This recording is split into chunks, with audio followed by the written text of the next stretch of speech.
Hey guys, welcome back to the Real Vision Daily Briefing. Today it's Wednesday, 22nd of December, 2021. I'm Alf, the author of the Macro Compass, and I'm here with the one and only Darius Dale, which is the CEO and founder of 42 Macro. Hi Darius, how are you doing? Alf, what's up, man? How you doing, brother?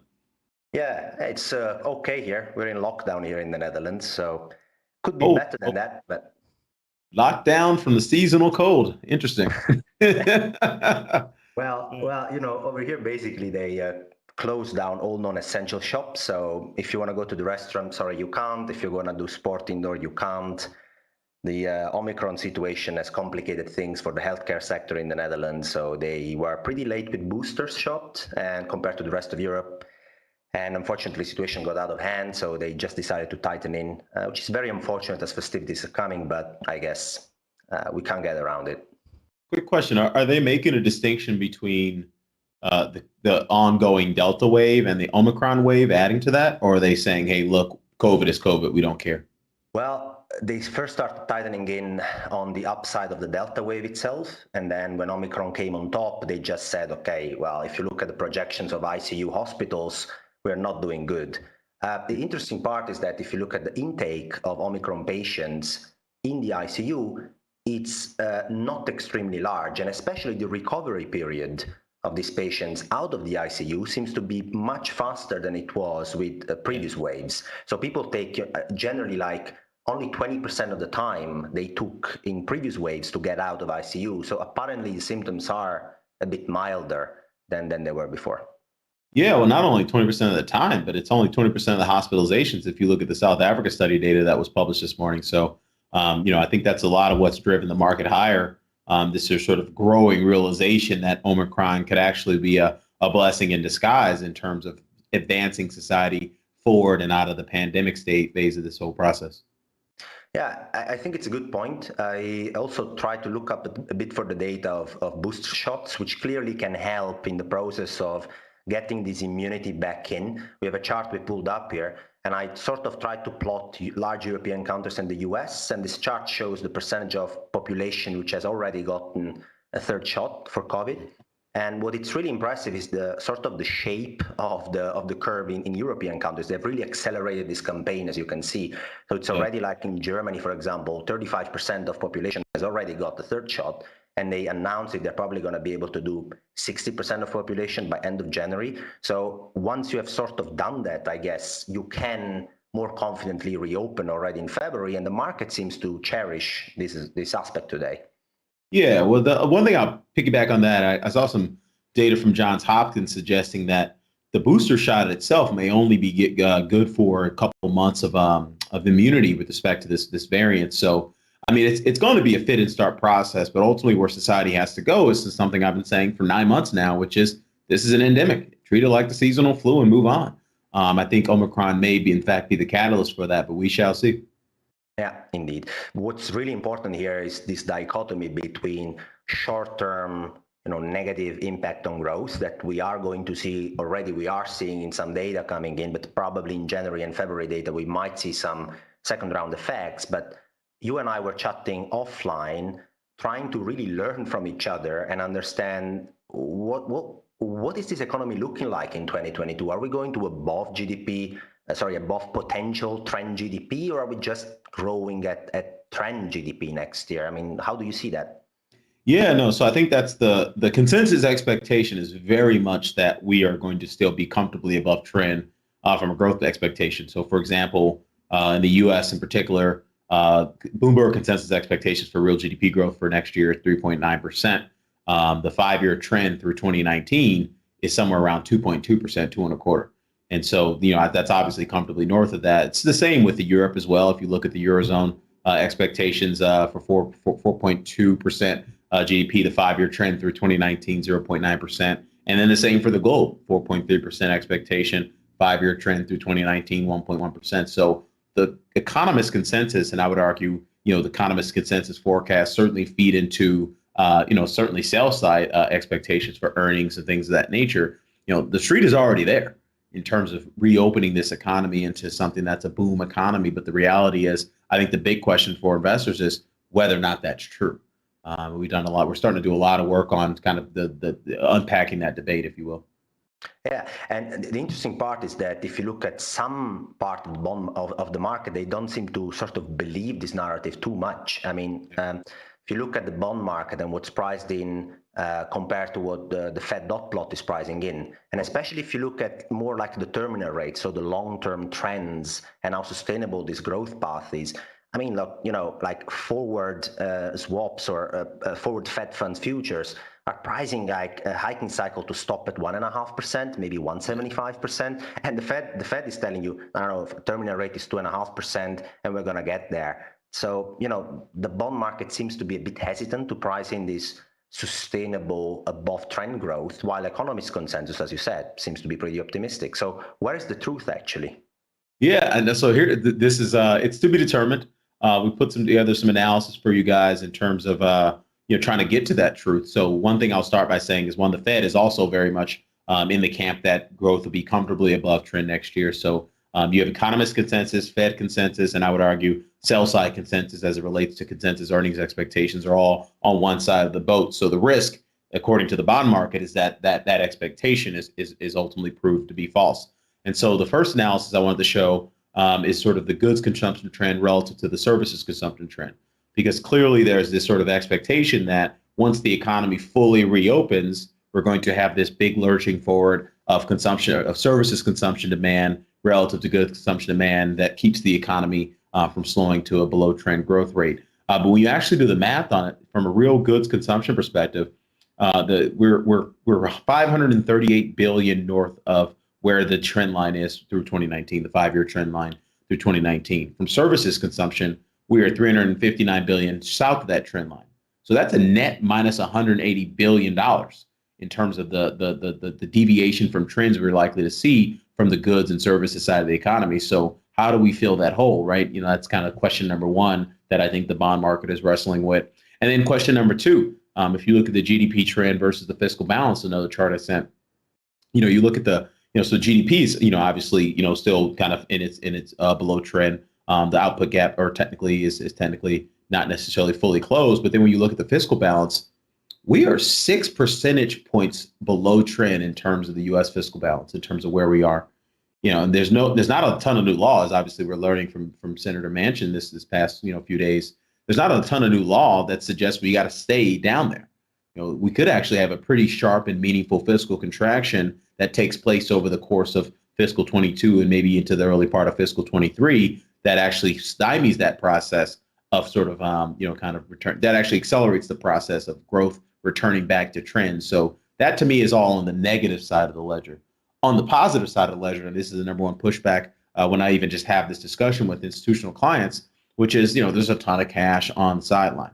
And that is very true. If you look at household net worth, obviously household net worth is comfortably above trend to the tune of about 18 trillion in terms of overall aggregate net worth, but there's a ton of cash on the sidelines as well. And so you look at the household cash, it's right around sort of 3.7 trillion. That's about 2.6 trillion relative to 2.6 trillion of a delta relative to the 5-year trend through 2019. So there's a lot of money on the sidelines that could potentially be put to work in the real economy, mostly as a function of savings from the fiscal programs that we've seen thus far. But then the last chart I'll share is, you look, the bottom 50% of households by household net worth in this country, in the United States, only account for 2.3% of all that household net worth. So, there's a lot of moving parts, there's a lot of mixed signals, but I tend to side with the bond market in that we're all, because the consensus is all expecting above trend growth next year, including the Fed, the reality is anything less than that is likely to cause some market activity. Yeah, so I like to unpack a little bit these tons of information that you provided for our listeners. And one of the most relevant things you said, in my opinion, is the fiscal drag, or the definition of a fiscal drag, right? So people are, and the narrative out there is that governments are going to relentlessly keep on spending, right, and keep on printing fiscal deficits. And we have seen already with the BBB plan that, yeah, maybe, when inflation is already running at 6% and the projection for next year is already an above trend economy, as a politician, you might want to maybe slow down a bit and, keep your powder dry. So it's easier to sell a narrative, but the reality is that, politics is all about compromise and especially keeping the status quo. So pushing on the accelerator pedal again when the economy is already running relatively hot, it's not a great risk-reward trade for a politician. It's not as easy as it might look like from the outside. And the fiscal impulse and the credit impulse is as important as the level of deficit. So in order to keep this above trend growth stimulating, you need to print more and more. So every year you need to accelerate the pace of fiscal deficits, which, as you pointed out, it's unlikely to happen next year. So that's the definition of a fiscal drag that we are likely going to see. And the bond market, as I showed in one of my last articles at the Macro Compass, is pretty strongly disagreeing with the Fed. I mean, this chart we can try to pull up shows that, basically expectations are a full percentage point away. I mean, the bond market is telling, well, next year we do agree. If you look at the chart in there, December 22, 3 hikes. Yes, guys, we can sort of do that next year. We agree with you. And after that, sorry, but we flatten out pretty aggressively. The dotted black line is the FOMC median dots, and the orange line is the Fed funds future being priced by traders. They just don't believe we can go ahead with that. Yeah, no, I don't believe we can either. I mean, again, I think it's very difficult in the absence of incremental confirmation from high frequency data, which is something we certainly specialize in, and being counting everything through the lens of our nowcast models. Until you get real confirmation on the magnitude, because we know the direction of travel is lower. We're not going to grow 5% again. It's probably lower.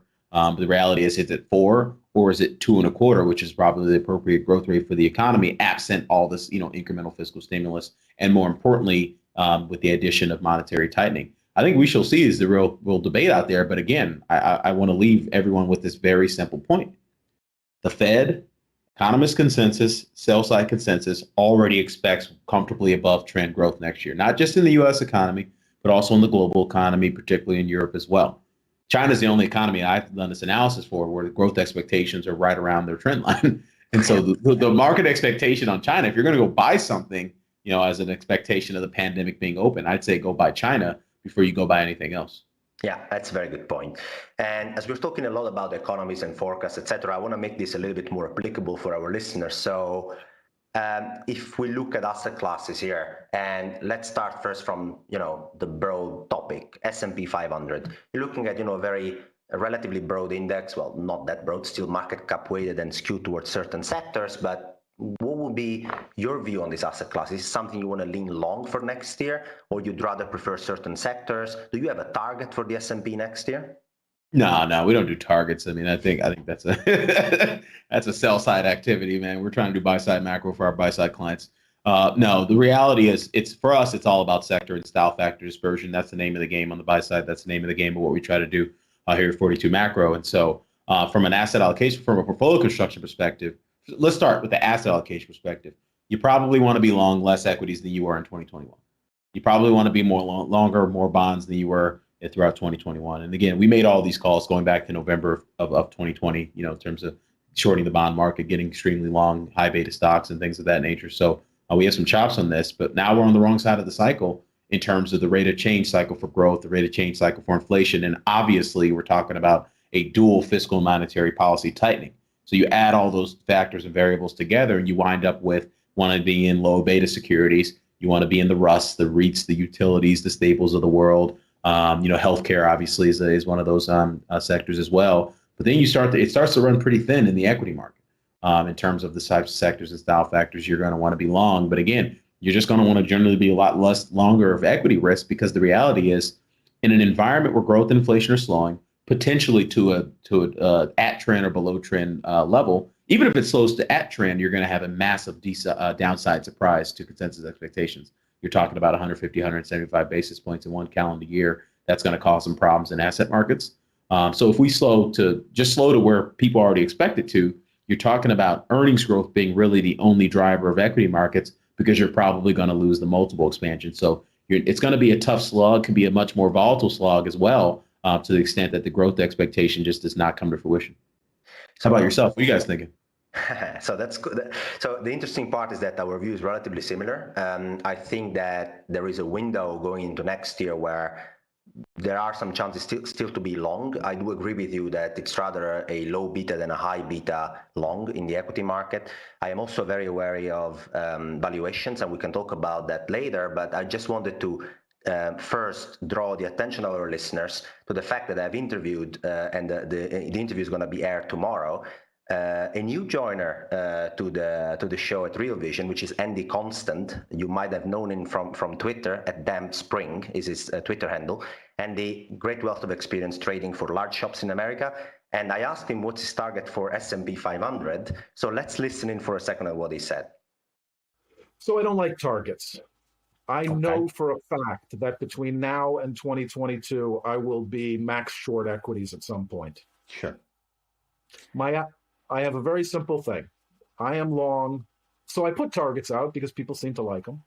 My current target is 5,000 for the S&P by the end of this by the end of the first quarter. And more relevantly, I've got the 4,800, 5,000 call spread in March as my expression of my view, which I think is much better than a target and is skin in the game.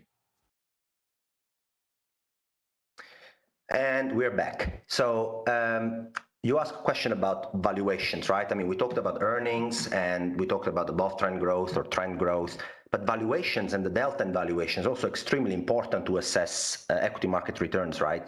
So if you look at, valuations and you try to plot them against something to see if there is an explanatory variable here and there are a couple of things that generally make sense. And one of it is risk-free real rates. I mean, if the interest rate adjusted for inflation, you can own by simply sitting on a relatively risk-free security like the Treasury, for example, is X, then obviously when you look at valuations and what do you want to be rewarded for taking risk, there is going to be some sort of relationship between the two. And actually the residual between the two is what we call the equity risk premium, or a proxy for equity risk premium.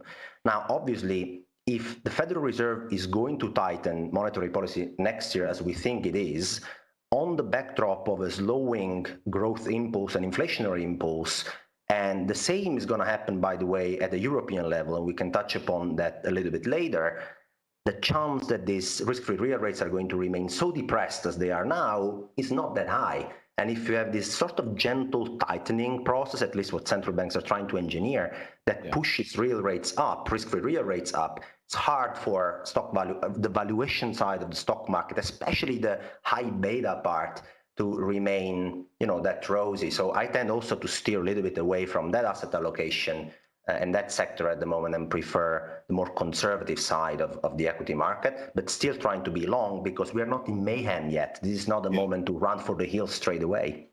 Yeah, totally. And our back test will definitely support exactly what you just said, which is when growth and inflation are slowing, generally you want to be in lower beta securities. That isn't necessarily you want to be out of equities, out of all commodities, out of all sort of risk assets in general. It's when growth starts to slow more fast, more materially, that causes the more negative signals, more risk-off type environments, higher volatility, higher covariance across different risk asset markets. So that is in our opinion, when does that occur?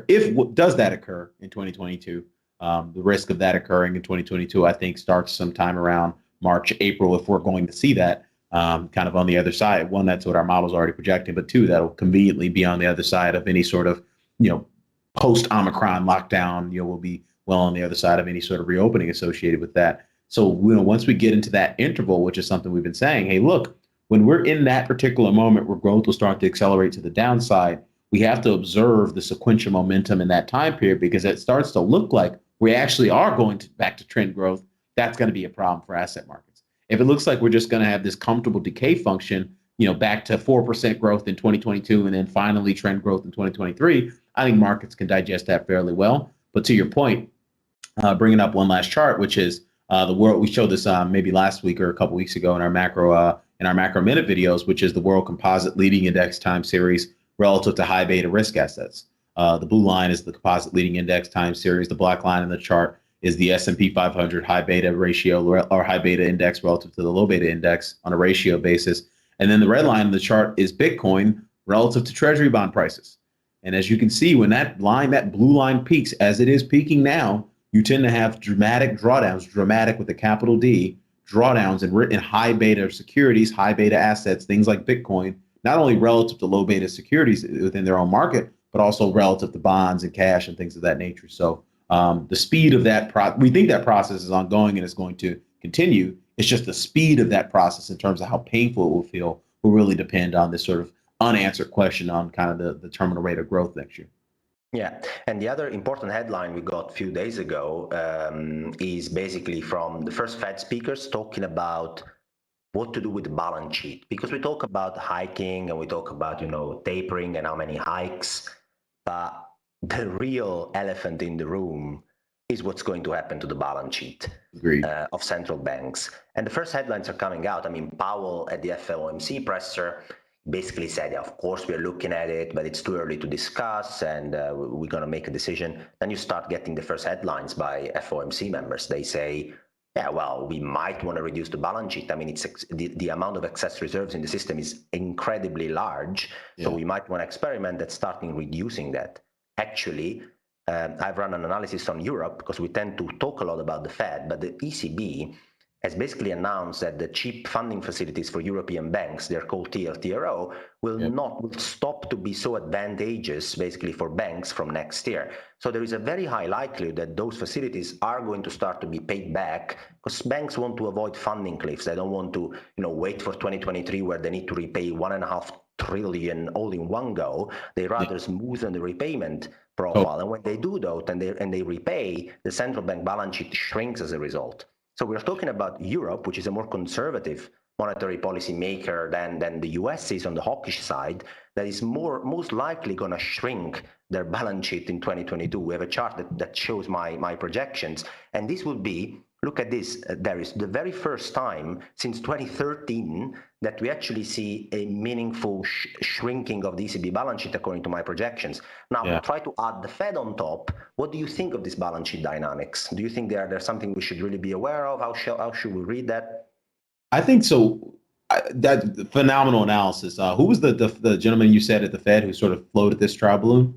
I think it was Waller, probably. Waller. Oh, yeah, gotcha. So maybe let's put Waller in the category of Bullard in, let's call it May. Because Bullard was kind of first one out there with this inflation narrative and maybe having to pivot out of transitory. And so now it's December, and maybe 6 months from now, the whole FOMC board will be talking about balance sheet reduction, maybe as a function of inflation staying comfortably above their targets for longer than they currently anticipate. Who knows? I don't think that balance sheet tightening is on the menu, certainly not in the near term. And the reason I say that is because of what we talked about last week. Remember, the market had the equity markets, commodity markets had a very positive response to the Fed, to Powell's press conference. And the reason, in my opinion, I think they had such a positive response is because Powell said, hey, look, in response to a question, we're not on this preset course to tightening. We understand that the financial conditions tightening has a much sort of shorter lag with respect to its impact to the economy than traditional monetary policy functions.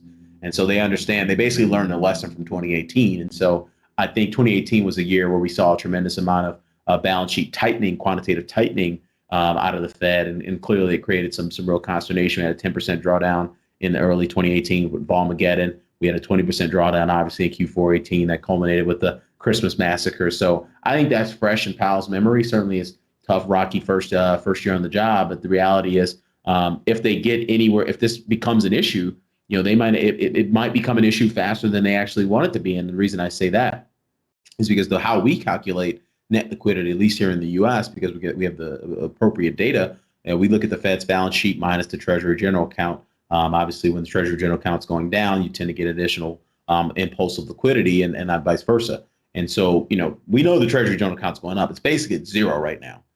We know it's going up as a function of the recently authorized debt ceiling sort of hike. But then we're probably going to get a fiscal 2022 reconciliation package at some point. It might not be $2 trillion. Manchin saying no to that, but we got to fund we got to keep the government running at some point. So who knows? Is it 800 billion? Is it 1.2 trillion? That number is going to be in addition to that as well. So we could have net liquidity reduction irrespective of quantitative tightening, just as a function of the flat Fed balance sheet and an increase in the Treasury General account. And that's something we would expect to start to happen by the middle of next year as well. So kind of all roads point to, late Q1 when the market starts sniffing this out. Certainly by the end of Q2, the market will have a real good sense of where are we slowing from a growth perspective in terms of the terminal destination, what's the slope of the net liquidity line, and ultimately what's the ultimate asset market response to that. And again, I'll leave you with the same thing we started the conversation, which was consensus is very much along high beta risk assets. they're very much long an expectation of above trend growth next year. And to me, I think that there's a lot of downside risk to those positions. Wow, this was quite a lot. So let's sum it up, because I think we said a couple of important things here, Darius. So you have basically two guys that are somehow agreeing on the fact that consensus seems to be relatively optimistic when it comes to real growth next year, that positioning seems to be still on the high beta side of the equity market. Yep. Not only, also on the high beta side in general, commodities, industrial commodities, and all of those, crypto and all of those. Then Darius just told you that liquidity in the US is likely to be net negative next year because of the interaction between the Treasury General Account and the Federal Reserve balance sheet, basically. And I just told you that I expect the European Central Bank balance sheet to shrink as a result of repayments of TLTRO. Wow, that's quite a picture, guys. So I just want to pause for a second to let this sink in into our listeners. Well, let's not scare people too, though, right? Like, I mean, let's between now and then, because again, I think what we're talking about is a second career from now. The first career we have to risk manage is potential, what we've been calling for in our research, is a potential for a convergence trade, mostly out of the function of the fact that the options market got too bearish in risk assets too soon. We're not in the point of the process where net liquidity is inflecting negative. We're not in the point of the process where growth is slowing at a more material pace. And so for risk assets to have gotten bearish as they were in options market terms, we look at skew and volatility relative to volatility risk premia, that we should be seeing a bounce. And more importantly, we should be seeing a bounce in some of the more beaten down sector style factors and things of that nature. This Omicron deal might actually turn out to be a blessing in disguise. It could take that bounce and take it much further than you would otherwise expect. Again, this is the same bounce that was catalyzed by Powell's commentary last week. And so at the end of the day, you have to be able to sort of manage risk on multiple durations. I think that's one of the big issues with a lot of retail investors that, we try to help, consultants here at 42 Macro, which is, they have one view. You have to be able to maintain multiple views and build a balanced, thoughtful portfolio construction and risk manage the views within the portfolio construction in order to survive a crazy market like this. That is so right. At the end of the day, we don't have a crystal ball. We can make assessments of what's coming. We can assign probabilities to several outcomes, and then we can manage the risk reward of different asset classes within different probabilities. I mean, we just don't know exactly what's going to happen. And anybody who tells you it's 100% going to be like that, you've got to be 100% long this asset without any hedge and without any consideration of interaction within your portfolio in terms of asset classes correlation. It doesn't really work like that. We have a couple of questions from the audience that I think we should try to cover, because these guys have been kind enough to listen to us rant for about 30 minutes, and they even have a question for us. So the first one is, what do you think about the yield curve even inverting in 210s or 530s in the US? And then they say if my early recommendation in flatteners that I put on in summer this year is still valid. But first, 210s, 530s in the US, is the yield curve even going to invert, Darius?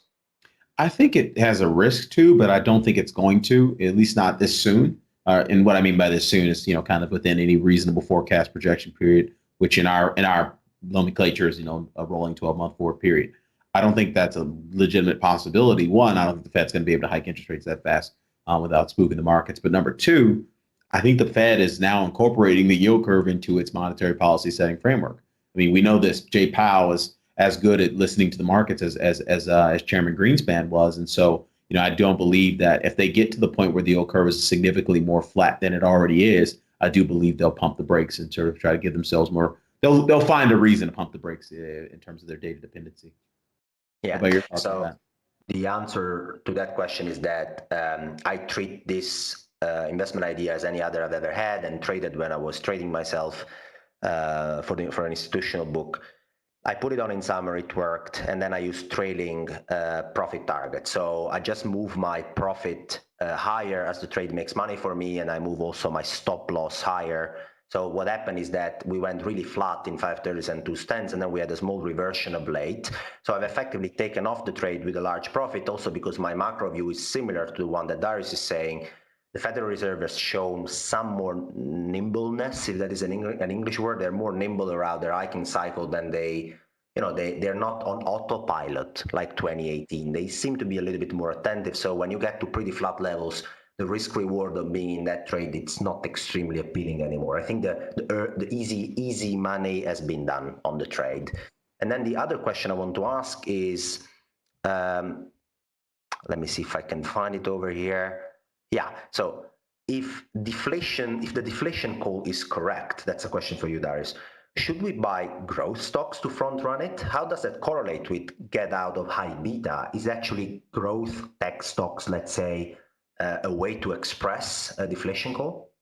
Yeah, so that's a great question in terms of how we orchestrate our asset allocation recommendations, our portfolio construction recommendations, specifically within equities. It's not just about being in one regime. So deflation is the regime whereby growth and inflation are slowing simultaneously in our nomenclature. Traditionally, you're not going to want to be in those kinds of securities, but it's also the secondary considerations as well. What's the speed of the growth change? If growth is barely slowing, you're going to go buy as many high beta tech stocks as possible. In terms of what our backtest analysis has shown. But if growth starts to slow to more moderate to more severe pace, then you obviously don't want to be long high beta. But this one thing is consistent. You don't want to be long high beta in general. And so if you're going to be long tech at all, you got to be long the boring tech of the world, the Apple, the Dell, as opposed to whatever the heck Kathy Wood's long these days. So that is certainly a signal that's already been underway in financial markets, and I don't expect that signal to absolve itself in a real material fashion. You might suck some people back into the trade. Don't get me wrong. This is how markets function, right? We could actually let's put a pretty Tiffany bow on everything we've been talking about. How could you get a market crash next year? One, you suck everyone back into the high beta securities that they're probably already still fairly long as a function of Omicron being the blessing in disguise and the Fed not being on autopilot. And you have this nice, kind of start to Q1. And then, oh, by the way, it turns out that growth's actually slowing to the trend next year. And oh, by the way, Fed's still going to be on its hiking path, and maybe inflation's at least at the beginning of the year a little bit more sticky than we currently expect. This is exactly how markets function. It's never this smooth linear path. Even the stuff you and I are talking about, you would agree, right? It's not going to be as linear as even we're talking about it. And we're clearly talking about it in a nonlinear fashion. So I do think we have to be aware and keep everything on a short leash and on multiple durations in terms of these views. Yes, especially because also it's important to talk about macro, but micro also plays a role. So what I mean is regulation has increased several times in a large fashion since the great financial crisis. So I used to manage money professionally till not so long ago. When I started 7 years ago, it was much easier to trade in size because the market makers could really absorb your flows. They had more warehousing capacity. They could take risks. They had more balance sheet. 7 years later, when I left, this was not the case anymore. Liquidity has really evaporated. The ability to take risks and absorb risks from the market making community is much lower than it was in the past. And also the margin net and the leverage the system is built on obviously makes every hurdle in the way quite a convex payoff. It's not going to be linear. Basically, that's what I'm trying to say. I could 100% agree with you. I'm so glad you brought that up, because on a list of things that could potentially sort of make everything we're talking about that's to the negative side catalyze itself in a more material way, but also potentially sooner, it's market structure. It's the ability to get out of the trades. I mean, don't think about the one-way rocket we've been on since basically March of 2020 in terms of risk assets appreciating for the most part. And obviously, in terms of, generally speaking, bonds going down in price. What happens when those things need to reverse? At the institutional level, right? There's pension flows rebalancing, there's insurance funds, there's obviously large mutual fund rebalancing. But then what happens when all the sort of Robinhood traders and all the, guys and gals trading crypto, try to say, well, I don't know, maybe I'm long, not me. So XYZ retail investor is long, 5% of their portfolios in Solana or something like that. And they say, well, I no longer want it to be 5%. I don't like the chart, or, things in crypto don't look as hot. What happens when they try to take that to a 2.5% position? They're not going to be able to get out without moving the price. And this is the big issue with me. There's so many people on one side of the boat as a function of these one-way markets since the lows of March 2020. And again, I'm glad you really brought that up, because that to me is a real big risk. Again, we're not trying to spook you guys. I want to be very clear that we're talking about downside risk in an adult manner, because we do think these things are more probable than clearly what Bloomberg consensus and the Fed consensus expects. And so that the markets live in the kind of the realm of possibility turning into probability. And that's how you make money. Exactly. So thanks again for watching the Real Vision Daily Briefing. make sure you tune in tomorrow as well, because Maggie is back with Jared Dillian, who's the author of the Daily Dirt Nap newsletter, which is a very fun one and a nice one. You can continue the conversation with us on the exchange in Real Vision. You can, of course, check out more content on Real Vision, which is, of course, great. And you can check out Darius at 42 Macro, of course, myself at the Macro Compass newsletter. And now we're going to, before we say goodbye, I would like to, of course, give the chance to Darius to say his last words. But after that, we're going to hear a word from Raul on the Pro Crypto tier that has been recently launched at Real Vision. Darius, of course. Oh, just really quickly, Real Vision published a piece I did with Leland Miller, founder and CEO of China Beige Book. They're the best in terms of Chinese economic data and forecasting China. So go check that out to the extent you subscribe to Real Vision. Right. Now, thanks, Darius, for being here again. It's always a pleasure to have you on. Love these. And, let's hear a word from Raul on Pro Crypto, and guys, we'll see you again tomorrow on the Real Vision Daily Briefing. You know, I'm still totally blown away by the response to the Crypto Pro product. We knew it was going to be a good one and that we all needed it. I didn't realize it was going to be this big. And look, I'm really honored to have you as part of this journey. If you're not part of it yet, by December 23rd, as I said in the last video, is the NFT option and the extra discounted early adopter pricing disappears. So look, if you want to be involved, now's your chance, because that NFT gives you a say in the future of the Web3 vision for Real Vision. And that's really important to me. I want the community to help us build this out, and we need people like you. That comes with Crypto Insiders and Pro Crypto tier. So look, that NFT is your gateway to the future of Real Vision, and you can help us. And you know, I think community is the most important thing, as I've been drumming home to everybody. So look, don't miss that chance, and also don't miss the early bird pricing, the early adopters. You guys matter to us. It's been selling like hotcakes, ridiculous. Why are we doing this, and what is it? Really, what it is we needed a product in crypto that was a grown-up, deep dive, intelligent understanding of the space. Because it's not just about charts and price action, it's about truly understanding where we can make money, how we can make money, and where the future lies. What products are great, what projects are not good, what we should avoid. The knowledge you need here is exponential, and so we need the best people in the world to do it. That's what Delphi are all about. They've partnered with us to help all of you, me included, to get up to speed on what's really going on and how best to capitalize these opportunities. And really, the product is like Macro Insiders, where we do it for the macro community, all of you investing in various things. And now we include crypto in that, but this is much more in depth. This is like people who really want to know and really want to do it. And it's the same kind of product, numerous things, deep dives, in focuses, videos, the whole suite, including Discourse channels. Delphi are really putting their resources behind this. It's got 70 plus analysts. Anyway, just remember, December 23rd, this is your last chance. That NFT is your gateway, your golden ticket to many things that will be revealed in due course, and also being part of this journey. So look, I can't wait to have you as part of this, and have a fantastic Christmas, happy holidays, and happy New Year.